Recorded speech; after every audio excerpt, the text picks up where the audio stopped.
here to bring you another game from my childhood that many may not have played. I can't remember exactly when I got this game, but I'm glad I had a chance to play it. Jewel Master for the Sega Genesis came out in 1991. Developed and published by Sega, this is a side-scrolling action game.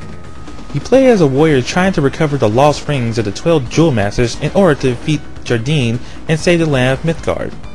You will travel through 5 stages to find them and restore peace. Graphically, it's a mixed bag. The graphics are very detailed, especially the characters and enemy models. There's also very good parallax scrolling in the stages. The problem happens with the characters and enemies' animations. It seems like there's very few frames and it makes it look very awkward, even if they're just walking around. Also, when many enemies are on the screen, there can be some slowdown. The music is very good. It's upbeat and it fits with the fast action that's going on with the game. I personally like the first stage's music. The music also changes once you're near a boss and then changes once more once the battle is underway. It may sound like the music won't be around long enough to enjoy it, but it's surprising that you'll most likely remember all the tunes. What makes the graphics stand out even more is the gameplay. It's very smooth and you can adjust the controls however you want. The default is A to use your ring on your left hand, B is for your right, and C is to jump. The main draw of this game is the ring system. You start the game off with 2 rings. You're able to equip up to 4 rings with 2 on each hand. A is to remove a ring, B is to select one, and C is to choose one.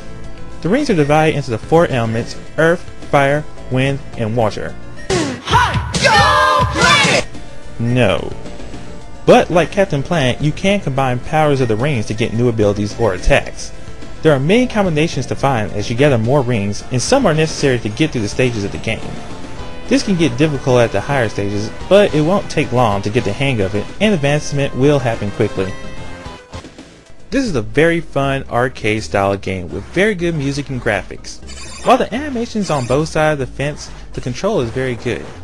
Overall, I give this game a 7.5 out of 10.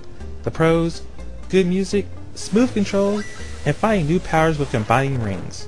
The cons: some of the animations. The first stage could turn one off to the game. Well, this has been another episode of Video Obscura. I hope you enjoyed this review. Later days.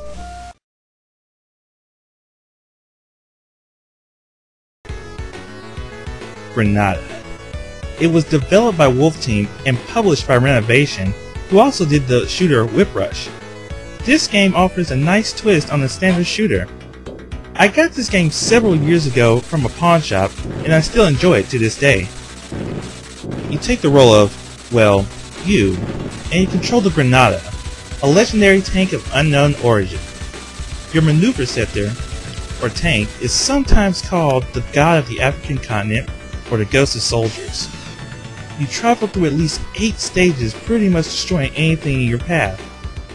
When you start the game, you can choose the option of choosing your difficulty, the number of lives, your turning speed.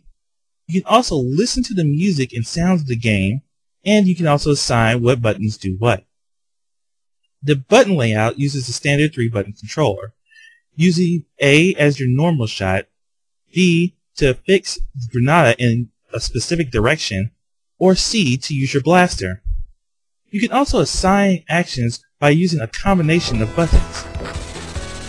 The graphics of this game are very nice and detailed, and the graphics for Granada and the enemies may be a little small.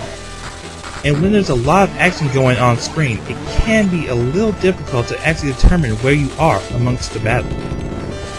The music of this game is very nice, when you can hear it.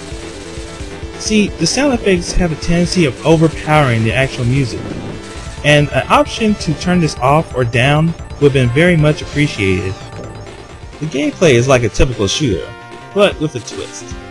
Instead of only going horizontal or vertical, you're placed on a large map and have free reign over the area.